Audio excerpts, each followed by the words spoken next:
it's not just that living things can do cognition with other substrates. It's that living things must do cognition, that if a living thing is not doing information integration and collective action, to use Mike's words, it isn't a thing. It isn't a living thing if it's not doing that. So that's the sense in which I'm talking about a cognition first story. It's a story that includes the vibration in the geometry of the string as a whole from the beginning.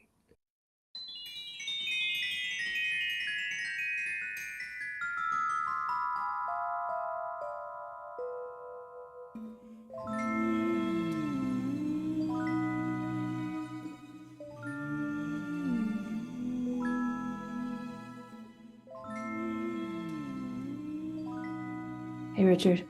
Good to see Hello. you. Likewise. So it's another kind of research conversation. This one framed a bit by this new theory that you're working out, which is very exciting. I don't know how much you're actually ready to share with everyone yet, but it's actually thinking about, well, I'll let you explain it a little bit. The music theory.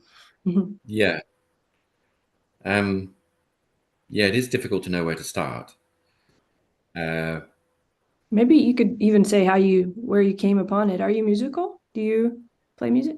No. Yeah, I don't either. So it's mysterious to me. No,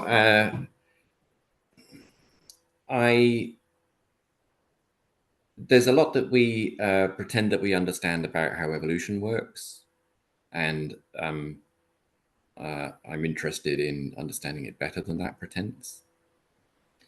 The pretend story is that we know how it all works. It's all by random variation and selection on the genes, and that phenotypes and organisms and the behavior of organisms are all controlled by the genes. But there's a bunch of biological phenomena which aren't very well accommodated in that view of things. And there are some grander, more sort of philosophical puzzles about evolution writ large that can't be answered that way. And I've been very much inspired by Mike Levin's work and conversations with him about the role of development in agency and the role of development in evolution, and seeing if there is a way of developing a theory of living things that has room for top-down causation, has room for agency, and better explains the things which are anomalous. And let's see if I can do a quick version of the whole narrative arc in one go. The theory that I'm developing describes living things as nested cycles or oscillations that operate at different physical scales and different temporal scales, and that the slow oscillations control the large macro scale physical organizations, and the fast oscillations control the small. And the top down and bottom up causal connections between the large and the small and the fast and the slow operates through resonance, through harmonic relationships of those frequencies. So an oscillation with frequency 2f fits inside an oscillation with frequency f as an octave relation. And those harmonic relations give a way for small scales to interact with large scales and large scales to interact with small scales in a way which is symmetric, that you have a resonance or a phase locking between different physical scales, which would suggest that the causal flow is neither exclusively from small to large, a bottom-up way of seeing things, nor exclusively from top to bottom, top-down way, sort of anti-reductionist way of thinking about things, but in fact, a sort of swinging back and forth between the two. And that living things are physical dynamical systems with dynamics at multiple physical scales and multiple temporal scales that swing back and forth between top-down and bottom-up causes. And a way to formally link, a way to make that all formal instead of it just being a sort of a, well, it is quite hand-wavy, but a way to move from what's currently a hand-wavy way of describing things to a more formal way of describing things is through that sort of logic of musical resonance, of what frequencies resonate with one another and are connected with one another, and what frequencies aren't. So that's the sort of territory I've been thinking about. Okay, so you say swing back and forth. This is something I wanted to dig in a little bit and ask you about, because these are some issues that I've also been trying to understand how to articulate. When you say swing back and forth, it sounds like something stops and starts and stops and starts, but you also kind of mean it's ongoing. Yeah. It's not one or the other. It's not this binary, it's on, it's off, it's on, it's off. I don't know. Is it how we're measuring the music, even though the music is doing a lot of things all the time? So you can see a pendulum as swinging back and forth that appears to sort of momentarily stop at either extreme and then reverse and go back again. But you can also see a pendulum as an ongoing cyclic exchange between kinetic and potential energy, that it's just in a cycle. In phase space, it's just going round and round. It's a nice smooth orbit. There's no corners to its trajectory, right, in that two-dimensional space.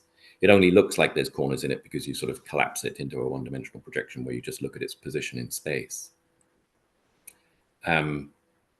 So there you have a swinging back and forth left to right, but you also have a swinging back and forth between potential, all the energies in the potential, all the energies in the kinetic, all the energies in the potential, right? You have that swinging back and forth. And the swinging back and forth, there's another kind of swinging back and forth between the small, fast timescales and the long, slow timescales that I think is characteristic of organic systems. That there's a slow timescale that's organizing the fast timescale, but the fast timescale is creating the material substrate that enables the swinging of the slow timescale, and that's sort of going back and forth. In biology, it's the going back and forth between genotype and phenotype. It's the going back and forth between the genotype, which has the potential to be an organism but isn't, and the organism, which is the information in action, but not in a form that you can copy it. It has to go back to the copyable state where it's sort of inert, the genotype. So there's a swinging back and forth between the information is distributed in the collection of cells of the adult phenotype, and the information is concentrated into the one cell of the germline. There's that swinging back and forth. And the swinging back and forth between the active and passive, is sort of the genotype is just an inert thing that you can treat like data and just copy it with DNA polymerase, or it's an active thing. It's in the middle of a dynamical process of creating proteins which create all of the details of the organism. So, basically I'm just reaching for everything is a cycle. Everything is a swinging back and forth. And everything that looks like it has corners on it is really just an orbit in a higher dimensional space. And how does that matter for the position, which is assessing it? So I guess what I'm trying to get at is you talk a lot about nestedness and scale, and this is very interesting when we think of it musically. It opens up a way to understand it mathematically. You do this, right, in the videos, but I'm trying, it's different, right? What's swinging back and forth, and the swinging back and forth itself is different according to where we're assessing it, right? Or is it? I don't know. Is that part of this nestedness and scaling that you see, or? Yeah. So if I don't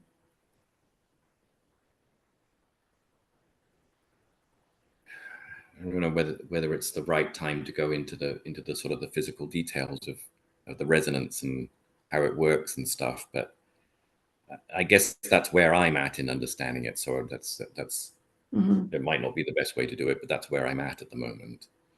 So if you have something that's oscillating, how can it influence anything else? The way in which one oscillation influences something else is that the something else needs to be the same natural frequency as the thing that's oscillating. If it's the same natural frequency, then each time the source oscillates, it gives a little bit of energy to the receiver, and the receiver starts to swing as well. It transfers energy from the source to the receiver. But that is also a swing which overshoots. And then over time, you have all of the energy in the receiver and not in the source. And they're like, oh, wait a minute. So now what's going to happen? Now the energy is going to go back from the thing that was previously the receiver becomes the source, and the energy goes back to the other pendulum. So if you have two pendulums on a shared string and you swing one of them and the other one is stationary, the energy moves from the swinging one to the stationary one, and the originally swinging one becomes still. And then, well, then you've got the mirror image of the situation that you started with, and it swings back again. So there's instead of the oscillation from left to right, or the oscillation from kinetic to potential, you have an oscillation from pendulum 1 to pendulum 2 that's going back and forth as well. So there's a fundamental symmetry between the observer and the observed, that the observer can only observe something by being the same natural frequency as it, so that it can be influenced by it. But by being influenced by it, it takes energy out of the thing that it's observing, and then becomes the thing that can be observed. Right? It's like the energy is transferred into the observer, and the observer becomes the agent rather than the passive observer. Now, that can be, you can get the separation to be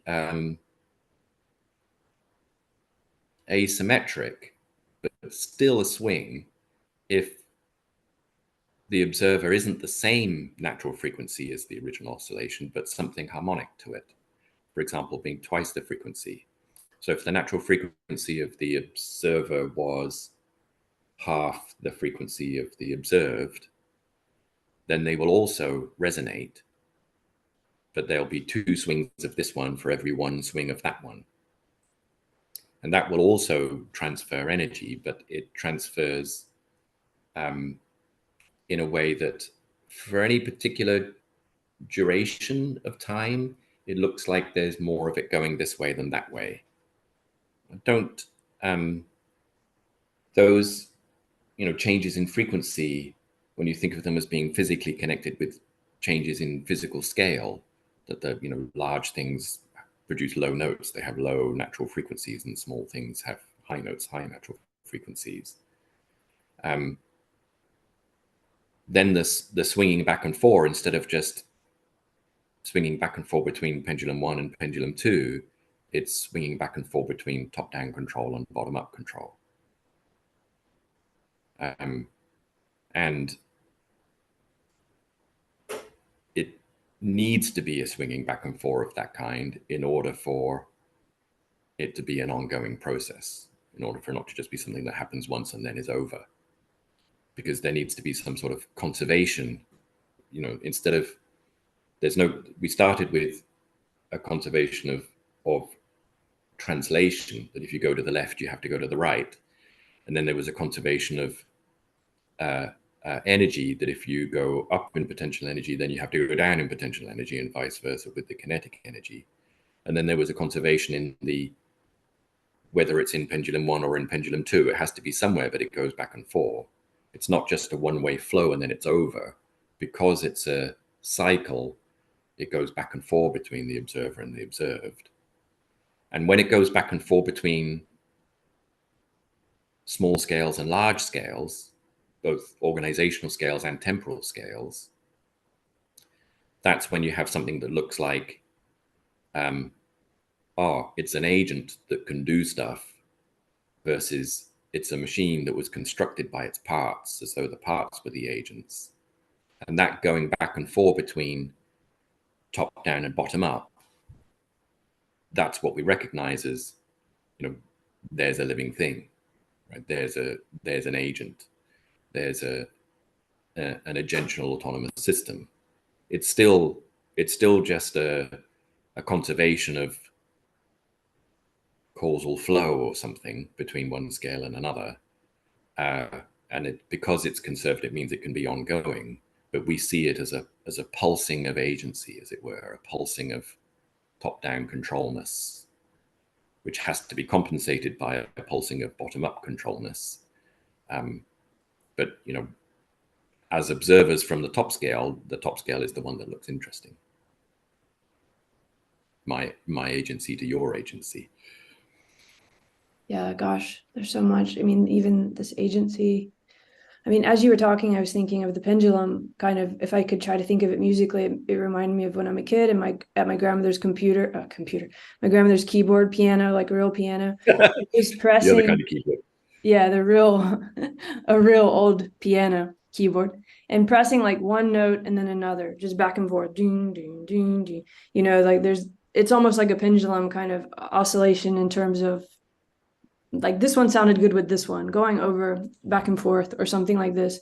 And with the pendulum, right, I'm the agent, I'm putting something into the system, and then it's kind of doing something with what I've put into it in a way.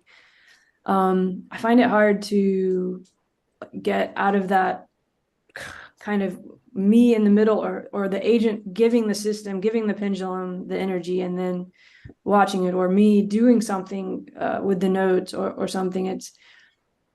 It's hard because, maybe you could tell me even like how you see this idea of the song and music.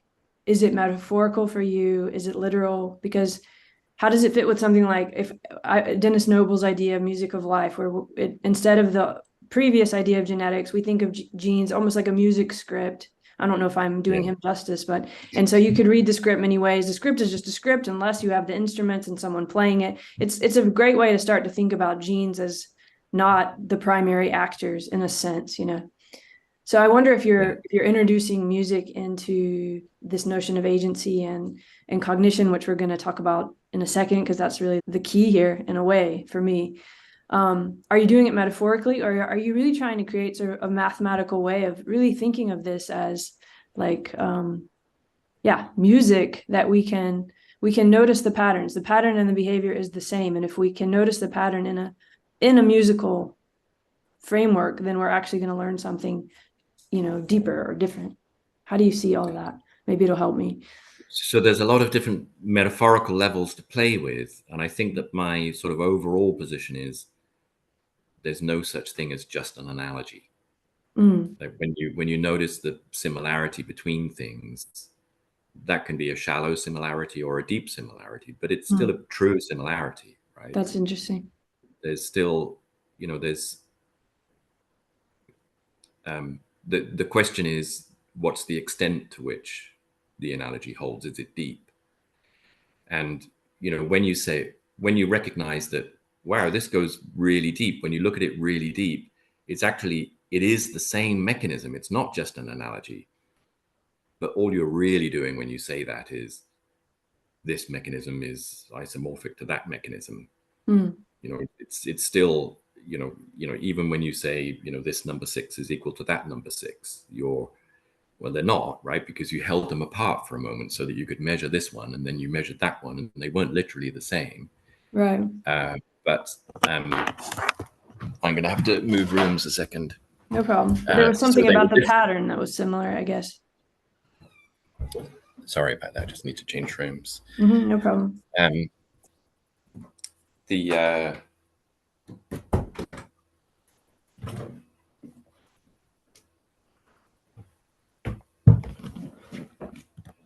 Oh, good. I like this room, the love room.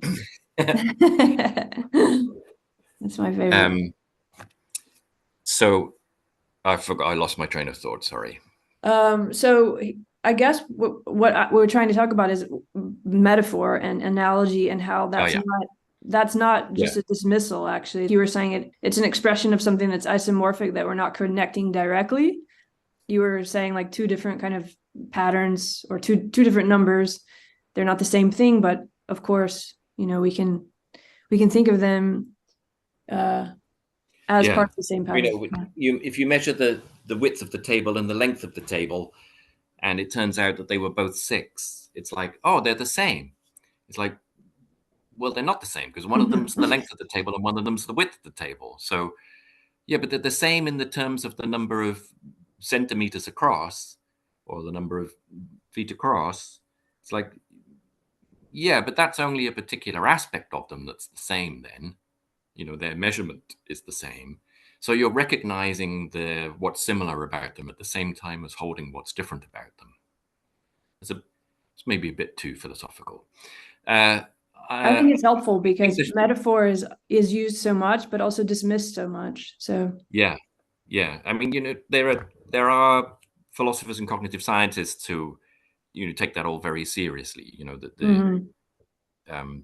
does it go? Metaphors we think with, right? That yes, every thought we have like is an analogy or a metaphor that makes a connection with something else we've thought that isn't literally the same, but by recognizing the similarity, it enables us to draw connections, and drawing connections is exactly what the job of thinking is.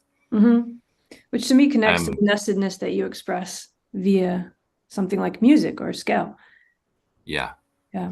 So the let's try it from Dennis's point of view, and where I agree and diverge from that. Okay. I'm very much inspired by Dennis Noble's writing on this.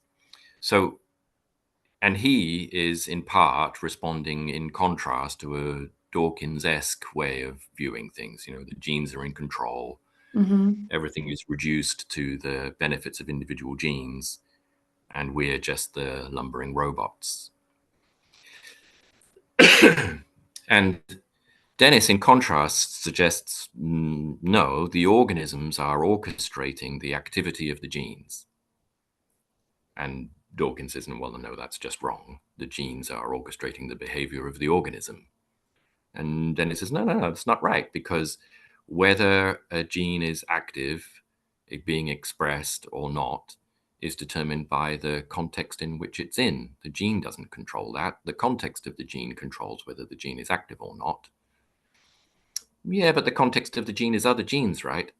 Yeah, it is, but in a complicated way, right? There are, I don't really like the word, but emergent collective consequences of all of the components of the organism, which create the context that orchestrate whether a particular gene is active or not. I want to interrupt you, but is that the same as top down and bottom up in the way that you were talking about it earlier? Well, that's the thing that's so uncomfortable about it, right? Yeah. So right.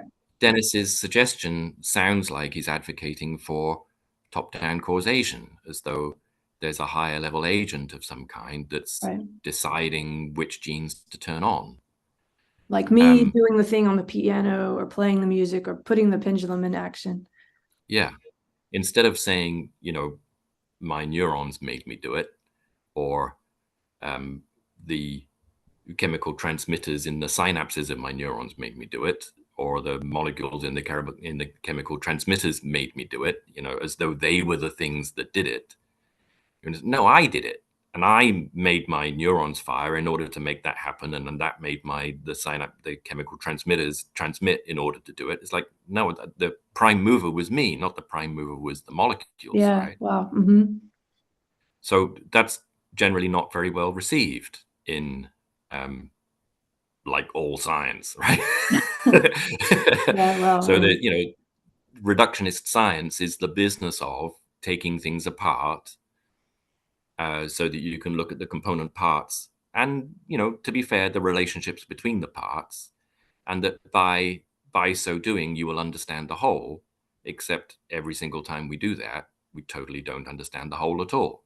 No. We just understand the parts and we list the relationships Yeah. between them. And the thing that we really wanted to understand isn't there anymore.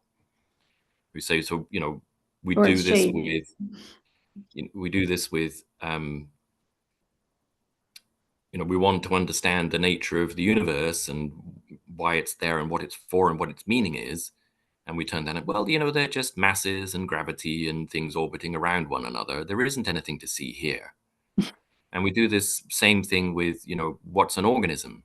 Well, an organism is just cells, and the cells are just full of molecules, and the molecules are just bumping into each other, and it's just biology. There isn't anything to see here, right? There's no such thing as life. There's no such thing as spirit. Yeah. And the same thing with mind. It's like, oh, how does that work? Oh, well, there's neurons and there's axons and there's connections between them and there's electricity. There isn't anything to see here. There's no such thing as mind, right? And the thing that we wanted to explain in all of those cases falls through our fingers, right? We didn't explain the thing that we really wanted to explain. It's though the reductionist science just says, it just isn't there. Right. There's nothing there to talk about, right? But the tricky thing is that in so doing, we also do make some kind of innovations, technological or otherwise, because just by looking at it in this way, we've started to understand it a little bit. So then it seems like, oh, it must be right that it's, as you just said, because we've, created these kind of new ways of interacting with the world, but we still haven't actually done, as you're saying, what we set out to do. But somehow it doesn't matter anymore because we've somehow understood the process a little, or what you might say the song or the pattern. We've kind of understood it a bit, but in a very mechanical way. It's not a bad thing. Yeah. You're also saying so that. So what's the musical analogy of the same problem is that you take a piece of music and you ask the question, what's the meaning of this piece of music? What is it? And you say, well, it's this note followed by that note. And you say, oh, well, what's that note? Well, it's just an oscillation that vibrates the airwaves. Or what's this note? Oh, that's just an oscillation that moves the airwaves. Yeah. Why did that note follow that note? It's, well, no particular reason, but I can tell you what the interval is if you like. As though, you're just describing the parts and their relations. Yeah. But they exactly. Didn't have That's great. Because that helps you understand the music and even to maybe make new music or become a musician. But the whole point is the music, right? That isn't explainable. I mean, otherwise it doesn't matter. I mean, it's this kind of, it's the most important thing is the thing that we're not explaining. And in fact, we're perpetuating, even maybe evolving, you might say, by our trying to explain it. So the music metaphor in terms of the genes and the organism, an in-between position is something like, well, what if the genes were to specify the instruments, but not the music, right? So somehow the music, I don't know where that is, some sort of ethereal thing, that's orchestrating which instruments get played at which time and which notes they play. And the genes are necessary in order to code for the hardware, Mike Levin might say, that, and you can't use this protein if you don't have that protein. But whether you're going to use it and how you're going to use it and when you're going to use it, that's orchestrated by the activity of the whole cell or potentially the whole organism. But then the next worry is, okay, but who's doing the orchestrating then, right? It has to be the parts themselves that are somehow orchestrating themselves, doesn't it? Because where else could it be, right? Wherever this orchestration comes from, it must be made of stuff. It must have parts. Let's list those as well. So that's the Dawkins gene, selfish gene. Yeah, it's like, it's just from that, it has to be somewhere, and the only place it can be is the genes. So that must be in the genes too. Yep. It can't be the case that the musical score is sort of written down somewhere else and that there's a conductor that comes out of nowhere and tells the genes what to play and when to play it, right?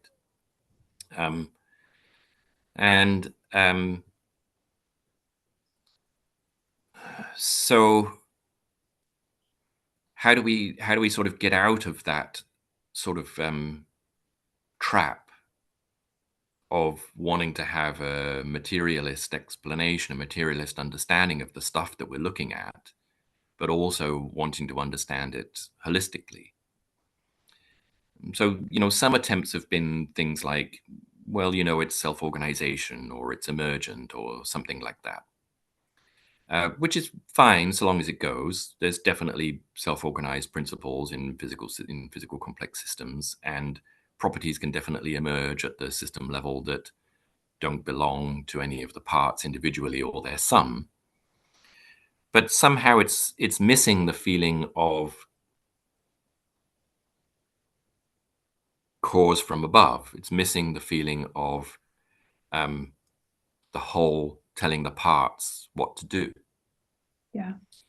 Um, They and change their behavior at a different scale, or yeah, so there's an analogy here, or is it, with you know, how do you explain the reason that a guitar string plays a particular note?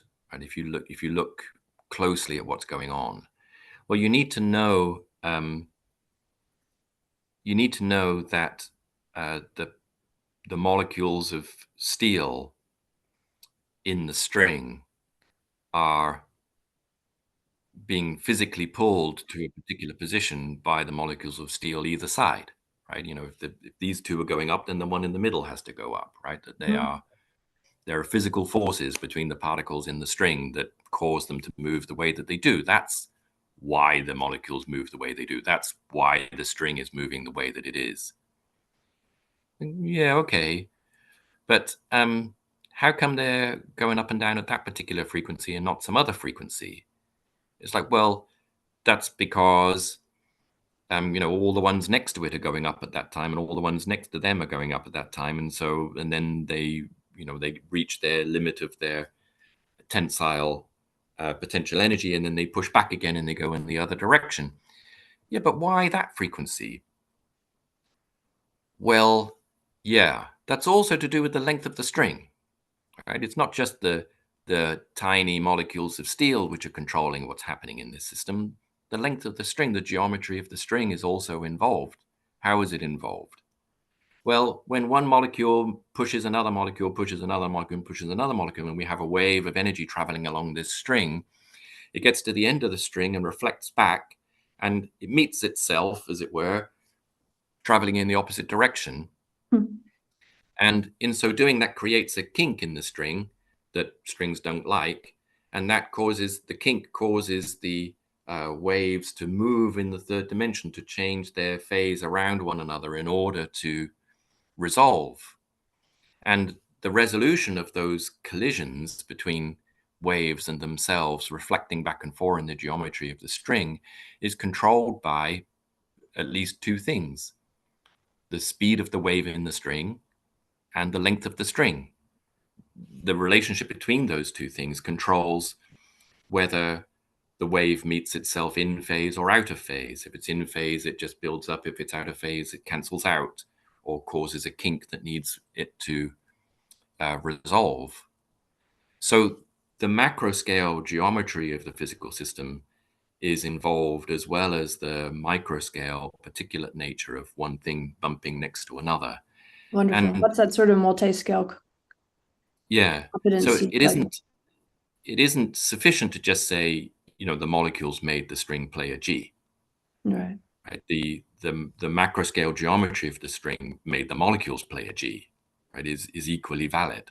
So that is that like saying we can't just say the genes made an eye, that it was also where it was placed in the system, or how I'm thinking of like planarians, or your discussions with Mike, or Yeah, where would for a minute I wasn't sure whether you meant an I or an I, but oh wow, I guess it could be either in so a weird way if we think an about the I self or a paper. leg or a self. Yeah, Well, so if you put an undifferentiated cell into the tissue of a developing organ, it will become a cell that's appropriate for the context in which you put it in, despite the genes it has, right? Its genes don't determine whether it changes into a liver cell or a skin cell or a part of an eye. It's exactly. the So that's why I context. was thinking that's maybe the length of the string and all these things you were thinking about has changed. Yeah. So I think of the morphology of an organism as like uh, a complex vibration. Some of those vibrations will be resonating in relatively short scales, organizing tissues like, the hair follicles on your skin, of little repetitions of hair follicles all the way along. Mm-hmm. And other oscillations will be whole body oscillations, like the head to tail oscillation that makes the head end of an organism different from the tail end of an organism, or the extremities of a limb different from the shoulder of a limb.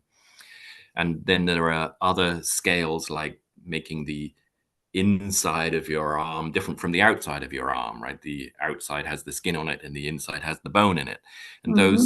those organizational scales are different physical scales that are controlled by vibrations in different kinds of substrates. So those might be gene expression vibrations, they might be morphogen um, wave excitations in tissues. They might be electrical connections between individual cells that are neighboring, or between cells that are far apart if they have a neural connection, or indeed physical vibrations, if when in the bones, perhaps.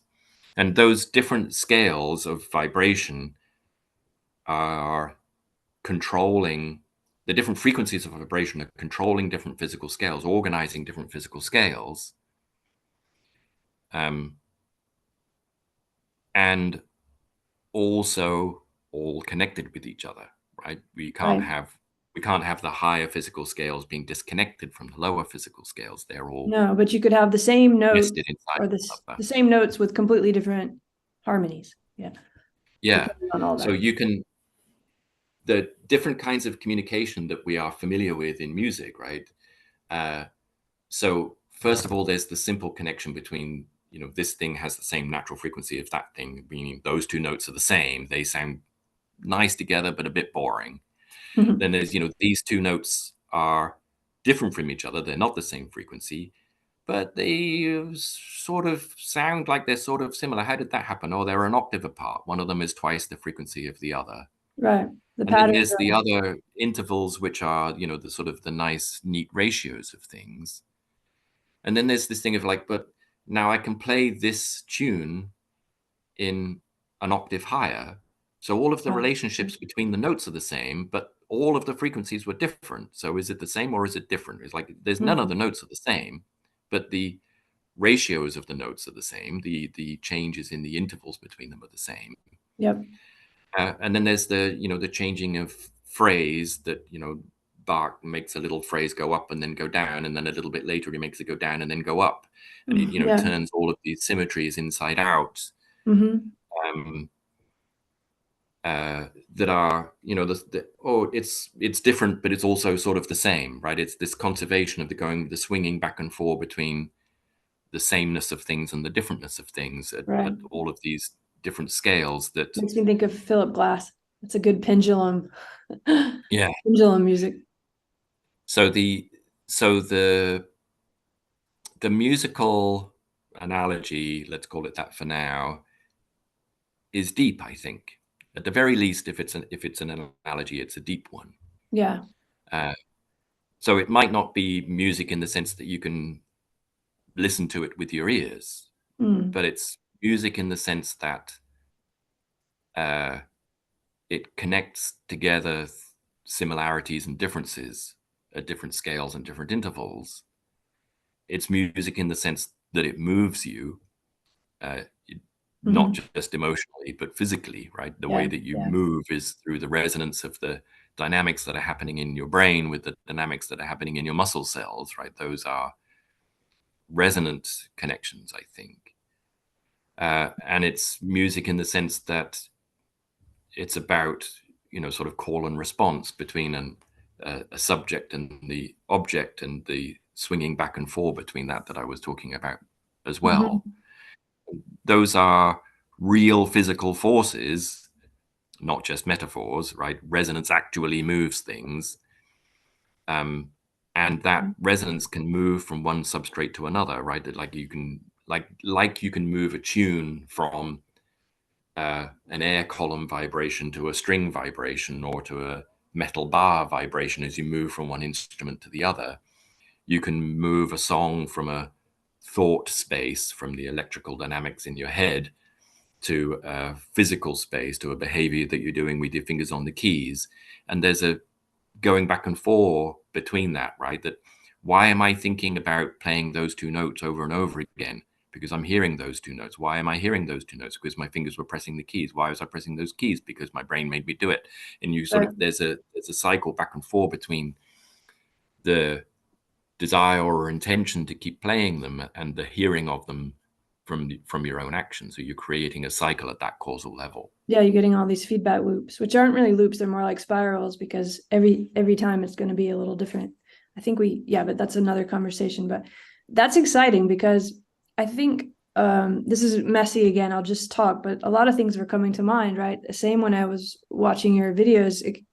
It helps to think about, you said you have the thought and then your hands are also doing it, but you're also kind of saying that's a continuous process, in the sense that you and Levin and I have all been talking about in different ways of thinking about cognition first, in a sense that the navigation or the way making or the movement is already cognitive. It's almost like redefining that as cognitive. It's not that we're saying mind, that's mind. It's more like from the beginning, before you call it cognitive, the movement is already doing what you think of as mind on a different level. So as you're explaining all that, it's music can be really helpful to like think about tracing the path of how different things have navigated or made their way in terms of these kind of notes or harmonies, and how the different patterns connect and overlap.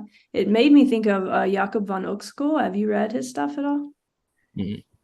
He also has this kind of musical theory of meaning, which I haven't thought about in a long time. He's the one that a lot of people attribute niche construction and stuff like that to way back, when more. I'll send you some stuff. I'll have to think about it. But yeah, I think his idea was this kind of harmony, like the whole world is kind of a harmony. It's very holistic in a way, but also that, and it gets to what you were saying and what I'm trying to say, from each perspective within that harmony, there's going to be a different kind of music, even though there's like kind of one ongoing large music. So I don't know, how have you thought about that kind of? I know you think a lot about part and whole and so on, but does that, Yes. have you thought about So all one that? of the things that interests me most is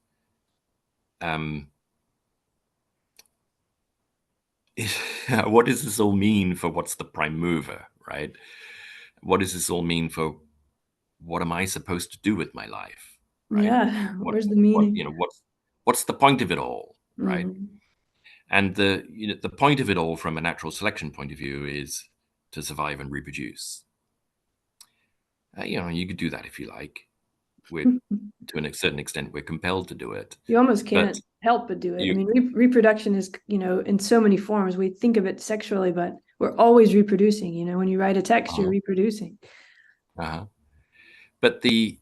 what's the point in that, right? There's that might explain the biological necessities and impulses, but it still doesn't explain what the point of it was. And there's this assumption that there's a striving for improvement, a striving for adaptive increase, which would do what? Which would make things reproduce faster, which would make things survive better. Yeah. And it's like, and where do you think that's going to lead, right? It's that's not going anywhere. That's this whole linear thing too, that there's some place we have to Yes. get to, and that way of thinking about meaning is painful. So that whole thing of life is some sort of optimization against an objective function that you're trying to maximize. Music has like all the arts, has a suggestion that I don't think that's it, right? Like, I don't think we're trying to optimize against some objective function here. Mm. And when you think about harmonies and the ways in which notes interact, the idea that you're trying to optimize it becomes immediately ludicrous. It's like, okay, what am I trying to do? I'm trying to make the best note. It's like, that doesn't make any sense. I'm trying to make the best harmony. What does that mean? Well, the two notes that harmonize the best, well, there's the octave that harmonizes pretty well. It's a strong resonance. but you know what? Unison is better. Why don't we just do that? Why don't we just all play the same note? That's the perfect harmony, isn't it? Oh, I think we've missed the point somehow. So this notion that when there's nothing, when there are no notes at all, sort of anything is possible, but also there's a sort of every potentiality is there, but nothing is actually there. And then you lay down the first note, and it's like, well, now something is actually there, but the space of potentialities has actually been reduced. That the number of notes that go with the number of second notes that go with that first note is less than the number of all possible notes. But as you lay down the second note, then now that makes suggestions about what the third note is. I'm calling to waymaking. Yeah. I'm getting it. Thanks for calling that out, by the way. I remember I to say thank you a long time ago. You're welcome. It fits well with my thinking. That then each step is creating, inviting a particular distribution of the next step. Absolutely. And the what's the point of that? It's like,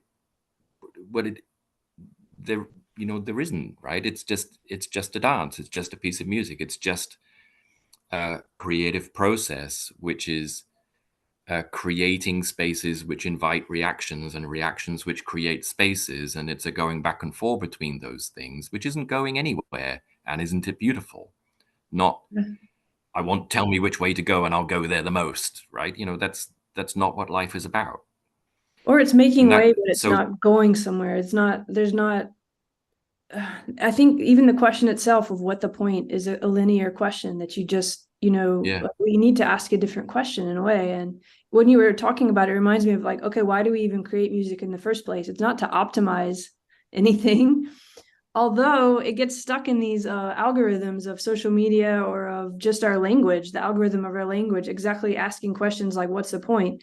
Where you start to kind of optimize your life somehow with your creation. And then we get confused, and I think we get quite unhappy. But I think what you're doing is trying to open it up again, so that it's like, actually, if you have to say there's a point, when you really write a piece of music, the point is that you're having an experience that you want to make way through, and somehow you want to connect it with the ones around you or the world around you, because you need a way to deal with that emotion, right? I mean, it comes down to those very intimate, intense, important kind of things that you don't need to ask what the point is. I'm compelled to do it. So maybe that's more what music is, really. I don't know, what do you so that whole artistic, non-objective implication of the using the metaphor of music is also important to me. I don't want to turn a better theory that explains biological evolution into a more effective optimization algorithm. It's like, oh, there was a dumb optimization algorithm, variation and selection, and now I've got a better optimization algorithm. Now this is going to be great. So that is, it's not, it's just processes which create the space for their own existence, but also in so doing create their own demise and then go round again. And that dance of creating spaces, moving into the space creates the reflection of the space back again and moving back. That dance is a dynamic which creates something from nothing. And that's what's interesting about living systems, not how well they optimize the exploitation of their current niche, right? It's the construction of the niche into which they step, and in so doing change the niche into which they are, creating a niche that's the reflection of the one that they just left. That dance of stepping in and stepping out, the swinging back and forth, is the thing that's creative about life. If you were to sort of, when you take that sort of optimization stance, it's as though you're saying, well, all other things being equal, this is the best way to go. right? And the arrogance is to assume that in your going that way, everything else will stay equal. Of course, it won't. And everything It's that you gonna do align has like the a song, it's gonna just yeah, the notes and on that the thing that the way that you perceived everything to be right now wasn't stationary anyway. It's like No. it was always in flux. It was always in motion. It was only there because of its reflection to you, and you were only there because of your mirroring it. And in any movement that you do necessarily has uh, a consequence in changing what it is you're moving into. And my hope is that in understanding that's what it is, that the fallacy of the greed and control that has got the Western world in its grips, Yeah. or is it the other way around, would be alleviated a Both, I little guess, bit. as you show Yeah. back and forth. Yeah, your hope is to shift that a bit then, or help people see past it, beyond the dichotomy. Yeah. And if, as soon as you ask the question,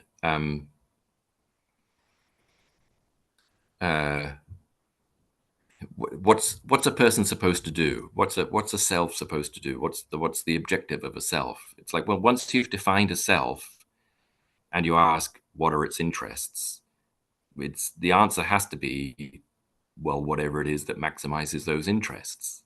Yeah. By making the cut between the self and the non-self, you've already set up a situation where the only answer can be self-interest. If instead you think about it as, well, the self is not separate from the non-self. The self is a mirror image of the non-self. They are a reflection of each other.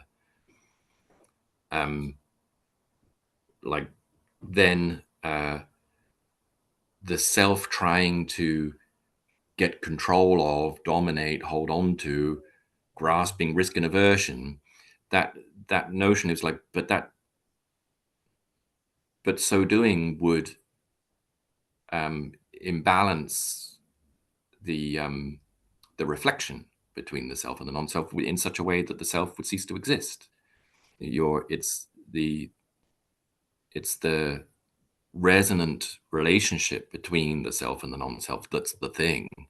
You can't separate the self from the non-self. No, and you don't only have one self. I mean, it's like you don't only have one song, even if you have the whole universe as a harmony in some kind of sense. There's always I guess that's what gets back to what I was trying to say at the beginning, depending where you're going to kind of look. As you just said too, once you've decided on a self, what you've done is set the trajectory, or you've taken that first note in the way you explained before, so that now within that song or trajectory, which is only one possibility of many ongoing other ones, then yeah, you've set some parameters in terms of what the next step can be and so on. But there could, overlapping using that same note are millions of other possible songs and trajectories. So there's something about that limiting linear thing where we think, oh, that's the self, that's the song, that's the trajectory. We have to get to the right end. Yeah, that's like very, very limited. And I guess you're opening up that space, which is really a space kind of like the word on the wall back there, and some of the work you've done, relative to that. There's something about just the spaciousness of realization of that there's more harmonies than the one you're working on at the moment, or more songs than the one you're working on at the moment. Does that relate to, yeah, Shall I say more about how I think this word connects with induction? music, resonance, and harmony? Yeah, please. So my working definition of love is deeply vulnerable mutual knowing. And say what I mean by that. So in order for one thing to know another thing, to be affected by it, it has to resonate with it. If two things are completely different frequencies, they just can't see each other, right? Right. This one So can they're be oscillating with a similar behavior or pattern. Is that kind of fair to say? Okay. Yeah. So if I have if I have the same natural frequency as you, then your movements will affect me, and vice versa. if we have frequencies which are different, then you can move as much as you like, and I just don't resonate to that. I'm just not affected by Yeah, it. you might not even sense it at all, or you might Yeah, be you're just you invisible might to just me. go in the other direction to avoid Yeah, the.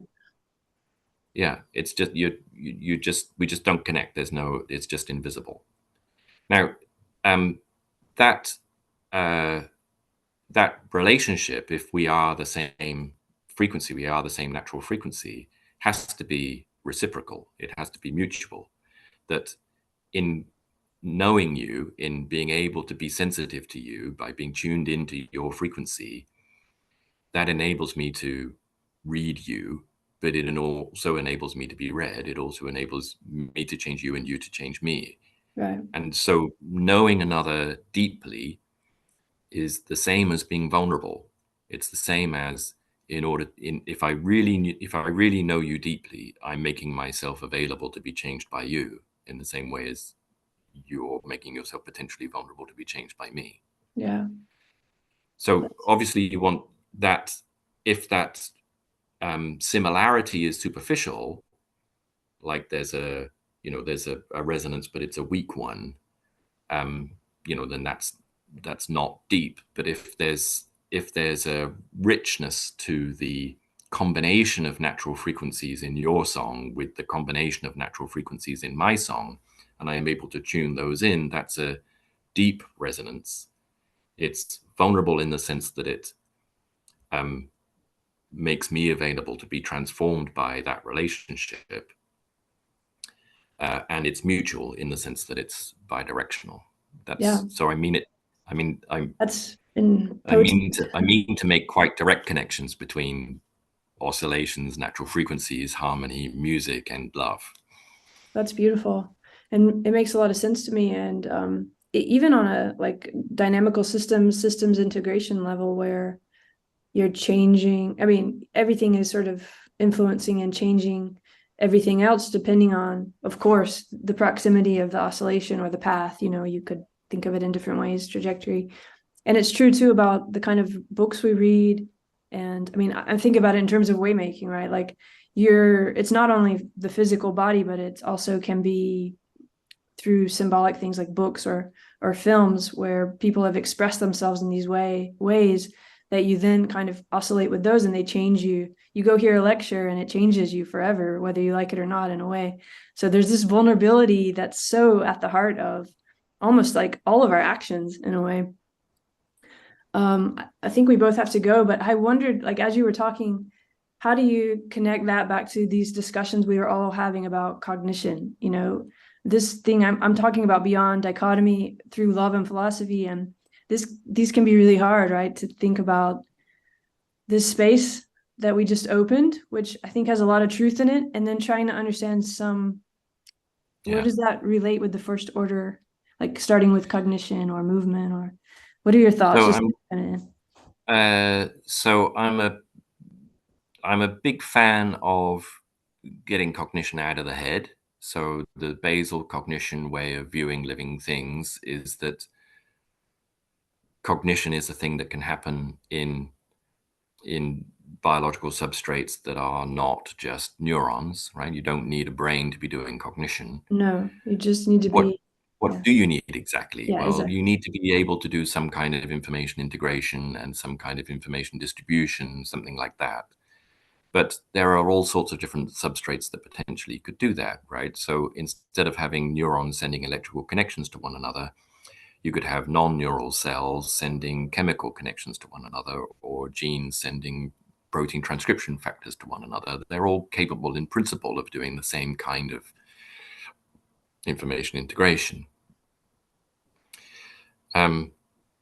So first of all, let's get cognition out of the head.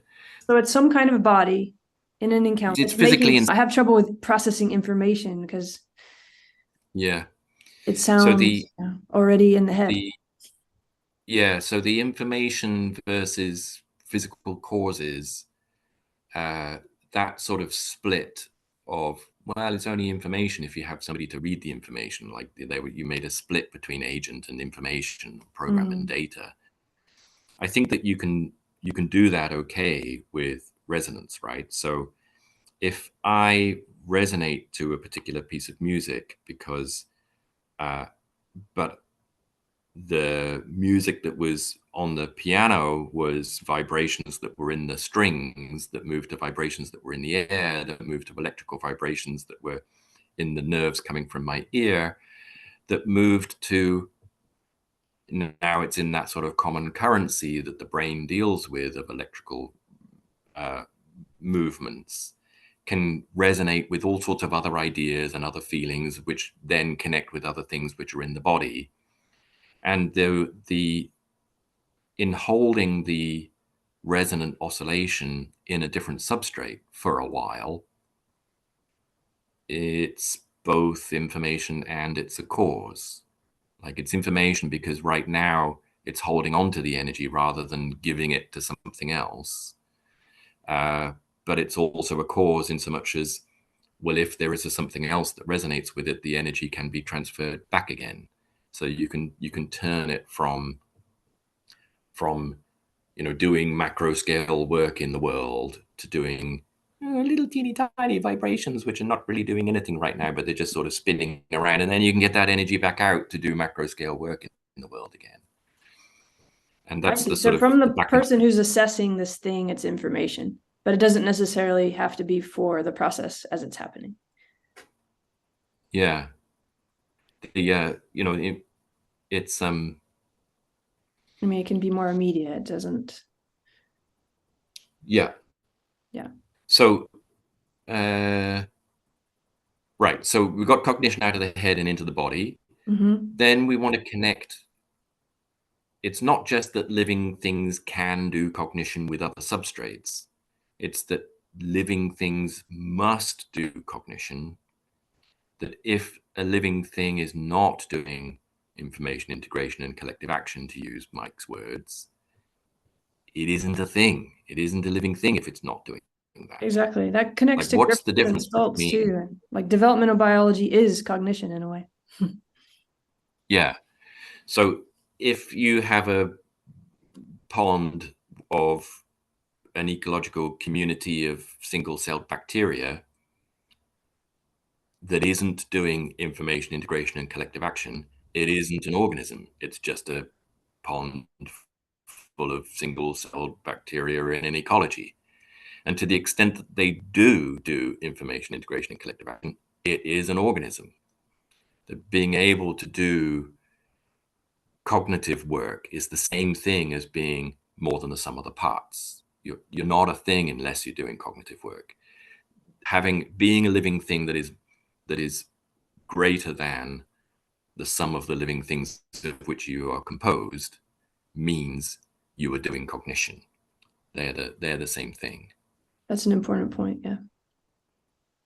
And then when you think about that, which came first, the part or the wholes, which came first, the molecules on the guitar string or the length of the guitar string. Now you have that back and forth between what came first then? Was this collection of cells an organism because the cognition made it so, or was the cognition happening because the cells made it so, right? That's just the same back and forth again. That the information integration and collective action was the thing that organized the cells into an organism, and the organism was the thing that was doing the information integration and collective action. They are co-supporting, co-creating, swinging back and forth between looking at the parts and looking at the whole. Mm-hmm. So that's the sense in which I'm talking about a cognition first story. It's a story that includes the vibration in the geometry of the string as a whole from the beginning. It's like that the geometry of the string is not just something which organized the vibrations of the molecules, but it's almost as though it made the molecules, right? We don't want to get too metaphysical too quickly, but that the reason that the molecules have the springiness that they do and the connection that they do is because they were organized by the geometry of the whole. Yeah, and you don't even have to get metaphysical if you just understand that what we're talking about is a kind of assessment of this ongoing process from a particular scale or nested point of view. So you could also, just like you could hear many different songs that have the same note on it, but you can only hear probably one at a time, depending on where you're going to listen from.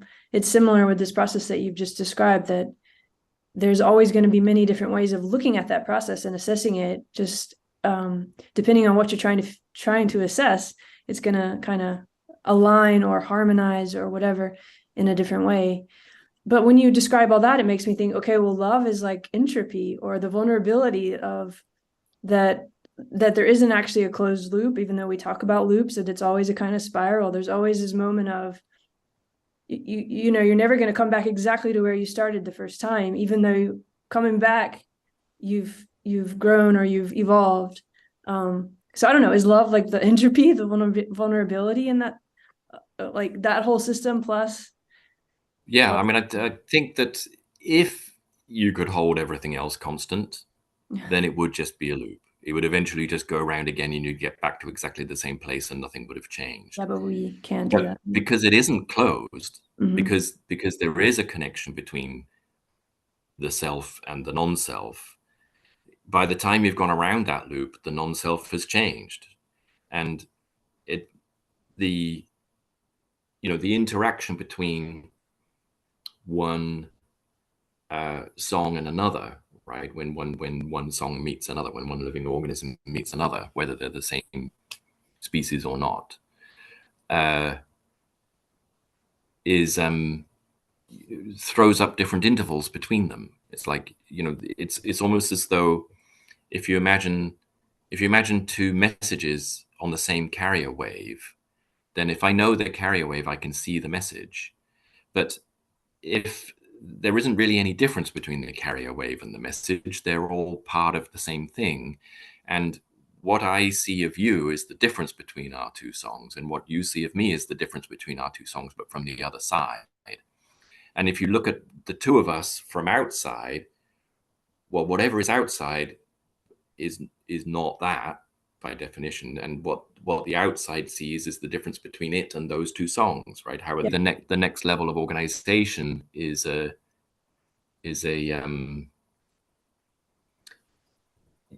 if that level of organization on the outside nudges one of those songs, it will nudge the other, but and that creates a sort of a reaction between the two of them, so that they're not that they're momentarily out of equilibrium, as it were. Mm-hmm.